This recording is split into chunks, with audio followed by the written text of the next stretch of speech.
এক মহিলার কাছে একটি ছাগল ছিল, যে কিনা আমের জুস বের করত মুখ থেকে।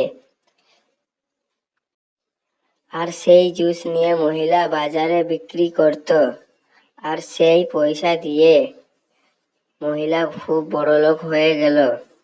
খুশিতেই দিন চলছিল, কিন্তু কিছুদিন পর জুস আর ভালো বিক্রি হয় না। সেই জন্য মহিলা বসে যায়, আর বসে বসে বলতে থাকে যে আমার জুস আর বিক্রি হচ্ছে না। সেই জন্য ছাগলের কাছে যায়।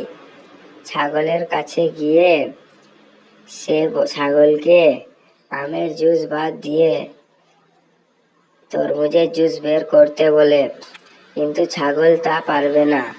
ছাগল না পারায় ছাগলকে সে মারতে থাকে, আর মারতে মারতে ছাগল এক সময় মরেই যায়। সেজন্য মহিলা কাঁদতে থাকে আর বলে, আমার আর কিছুই থাকলো না। আর সেই জন্য সে বলে, আমার যেখানে কিছুই থাকলো না, তাহলে একটা লাইক করুন বন্ধুরা, প্লিজ।